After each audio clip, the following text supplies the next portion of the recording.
주기도문 하시겠습니다. 하늘에 계신 우리 아버지여, 이름이 거룩히 여김을 받으시오며 나라의 마옵시며 뜻이 하늘에서 이룬 것 같이 땅에서도 이루어지이다. 오늘날 우리에게 일용할 양식을 주옵시고 우리가 우리에게 죄 지은 자를 사하여 준 것 같이 우리 죄를 사하여 주옵시고 우리를 시험에 들게 하지 마옵시고 다만 악에서 구하옵소서. 내게 나라와 권세와 영광이 아버지께 영원히 있사옵나이다. 아멘. 오늘 함께 보실 하나님의 말씀은 이사야서 23장 8절부터 12절까지 말씀입니다. 면류관을 씌우던 자여, 그 상인들은 고관들이요 그의 무역상들은 세상의 존귀한 자들이었던 두로에 대하여 내가 이 일을 정하였느냐. 만군의 여호와께서 그것을 정하신 것이라. 모든 누리던 영화를 욕되게 하시며 세상의 모든 교만하던 자가 멸시를 받게 하려 하심이라.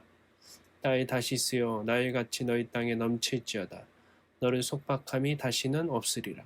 여호와께서 바다 위에 그의 손을 펴서 열방을 흔드시며 여호와께서 가나안에 대하여 명령을 내려 그 견고한 성들을 무너뜨리게 하시고 이르시되 너 학대받는 처녀딸 시도나, 내게 다시는 희락이 없으리니 일어나 기띔으로 건너가라. 거기에서도 내가 평안을 얻지 못하리라 하셨느니라. 아멘. 오늘 설교의 제목은 이사야서 23장 8절부터 12절 말씀을 가지고 면류관을 씌우는 자라는 제목으로 같이 은혜를 나누고자 합니다. 오늘 본문은 특별히 두로와 시돈에 대한 경고입니다. 계속 이어져 오던 이스라엘 주변 10개국에 대한 예언 중에 마지막이기도 합니다. 두로와 시돈은 당시의 작은 도시국가 나라였지만 그 어떤 나라들보다 부유했던 나라였습니다.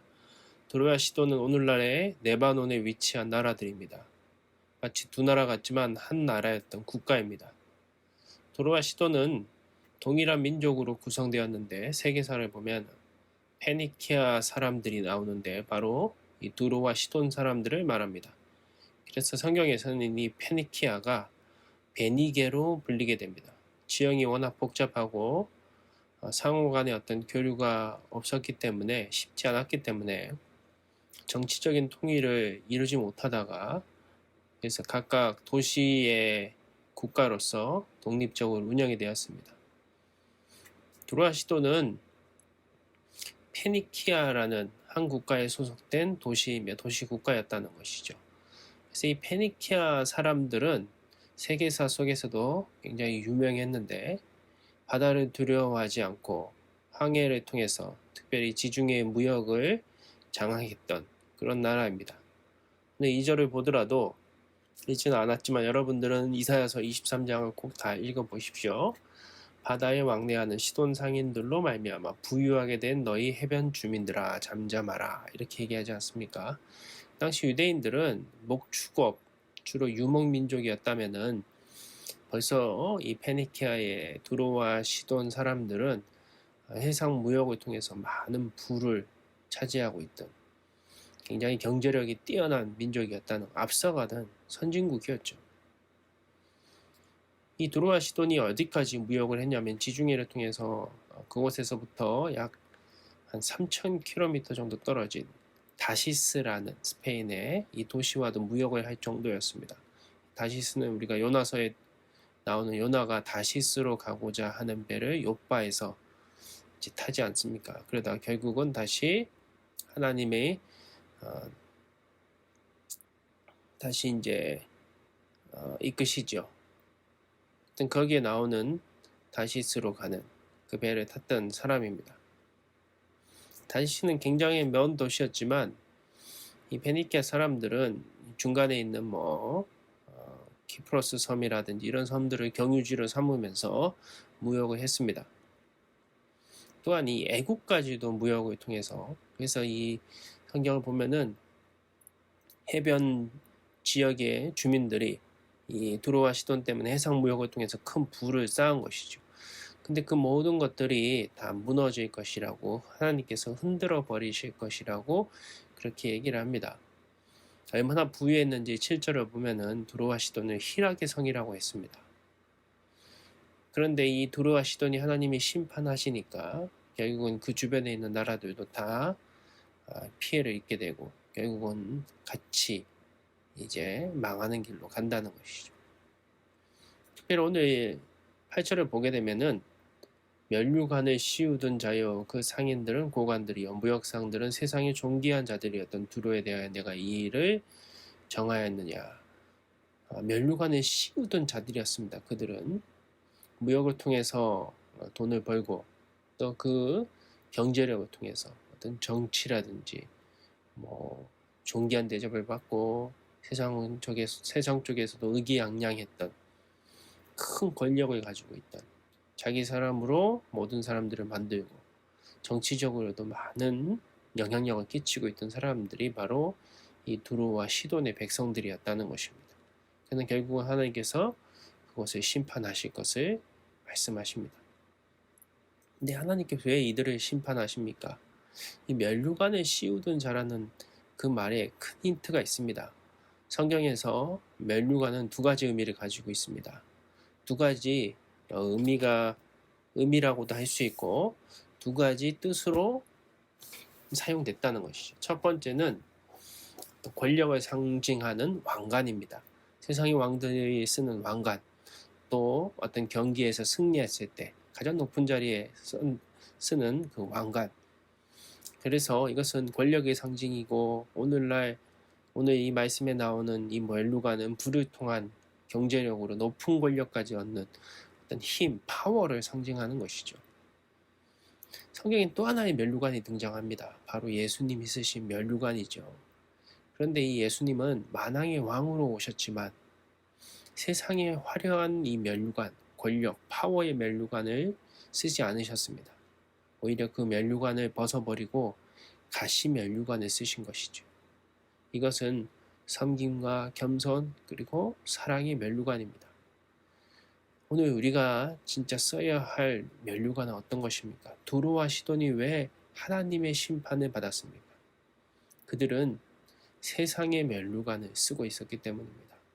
그들은 자신의 경제력으로 자신의 배를 배불리고 희락의 성이라고 불릴 만큼 타락하고 무엇보다 이 모든 것이 하나님이 주신 것이라는 사실을 잃어버리고 우상을 숭배하고 눈앞에 보이는 세상의 것만을 쫓아갔습니다. 그래서 그들은 진짜 중요한 것을 행하는데 자신들의 경제력을 사용하지 않았습니다. 다른 나라를 돕지 않았습니다. 결국 그들의 면류관은 하나님의 심판의 대상이 됐다는 것이죠. 그들의 부가, 그들의 경제력이, 그들의 파워가 오히려 하나님이 주신 것을, 하나님께서 맡겨주신 것을 잘못 사용함을 통해서 하나님은 그들을 심판하신 것입니다. 세상적으로 봤을 때는 그들은 높은 힘 있고 어떻게 보면 강력하면서도 멋져 보일 수는 있었지만 하나님이 보시기에는 아니었다는 것이죠. 우리는 사실 세상적으로 면류관을 쓴 사람들을 부러워합니다. 또 그렇게 살고자 아둥바둥합니다. 그러나 정말 중요한 하나님이 주실 면류관을 위해서는 우리는 무엇을 하고 있습니까? 사도 바울은 예수님을 만난 후에 하나님이 주실 상을 향해서 앞만 보고 달려갔던 사람입니다. 그런데 그가 그토록 바라고자 했던 그 부름의 상, 하나님께 받고자 했던 상이 무엇입니까? 빌립보서 4장 1절에 보니까 이렇게 얘기합니다. 그러므로 나의 사랑하고 사모하는 형제들, 나의 기쁨이요 면류관인 사랑하는 자들아 이와 같이 주 안에서 서라. 근데 사도 바울은 나의 기쁨이요 면류관을 나의 사랑하는 자들이라고 얘기합니다. 이 사랑하는 자들은 누구입니까? 결국 이들은 사도 바울이 복음을 전파하고 하나님께 이끈 사람들입니다. 결국 사도 바울이 하나님께 받고자 했던 그리고 하나님께서 주실 그 면류관은 무엇입니까? 바로 자신이 전도하고 복음을 전하고 하나님께 이끈 사람들이었습니다. 눈에 보이는 것이 아니었죠. 하나님이 주실 면류관의 그 이유는 세상의 사람들을 주님 앞에 이끄는 것, 선한 일들을 행하는 것, 사랑으로 모든 것들을 이끌어가는 것이었습니다. 면류관의 헬라어 원어는 스테파노스를 사용하고 있습니다. 다른 헬라어도 있는데 주로 많이 신약 성경에서 다루고 있는 헬라어는 스테파노스인데 우리가 스테파노스 하면 누가 생각납니까? 바로 스테반 집사이죠. 그는 복음을 전파하고 결국은 순교를 합니다. 근데 그 순교할 때 사도 바울은 그 모습을 지켜보고 있었습니다. 그리고 그가 회심한 후에 그는 스테반처럼 마지막 순교까지 하나님의 말씀 가운데 승리하는 삶을 꿈꿨을 것입니다.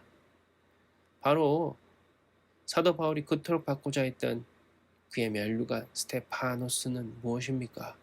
주님을 위해서 사명을 감당하며 이웃에게 진짜 복음을 전하고 자신에게 주어진 모든 것들을 하나님께서 맡겨주셨다는 사실을 기억하면서 결국은 그 모든 것을 하나님의 영광을 위해서 쓰임 받도록 만든 것입니다. 오늘 우리는 어떤 면류관을 꿈꾸십니까? 무엇을 준비하고 있습니까? 오늘 담임 목사님과 아프신 교인 가정을 신방을 했습니다. 그때 이야기를 나누는 중에 권사님이 하셨던 말씀이 귓가에 맴돕니다. 목사님, 정말 세상을 위해서는 열심히 살고 사람들에게는 참 인정받았는데 이제 하나님에게 인정받아야 하는데 그게 기도 제목입니다. 오늘 우리의 삶이 세상 사람들에게 인정받고 또 세상에서도 높은 면류관을 차지하는 것, 그것이 나쁜 것은 아닐 것입니다. 그러나 거기에 머물러 있다면, 진짜 내가 받아야 될 면류관을 놓치고 있다면 그것은 슬픈 일이겠죠. 오늘 하나님에게 인정받아 진짜 면류관을 받는 삶이 되시기를 주님의 이름으로 기도합니다.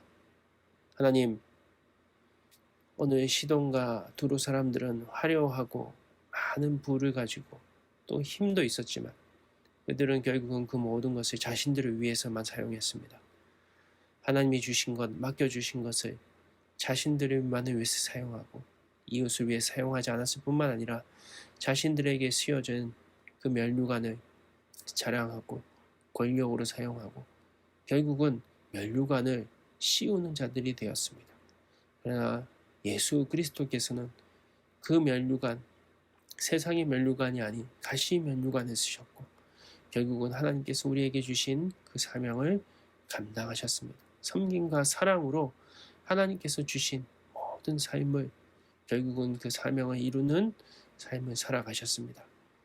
오늘 우리의 삶 가운데 진짜 우리가 받아야 될 면류관은 무엇입니까? 세상의 면류관만을 쫓아가는 인생이 아니라 면류관을 씌우는 자가 아니라 오늘 주님이 인정하고 주님이 기뻐하시는 그 면류관, 나의 사랑하는 자, 복음을 전하고 사랑을 전하고 나에게 맡겨준 것을 통해서 많은 나눔들을 통해서 결국은 하나님에게 칭찬받는 생명의 면류관을 차지하는 복된 삶이 될 수 있도록 인도하여 주시옵소서. 모든 우리 주님 예수님의 이름으로 기도드립니다. 아멘.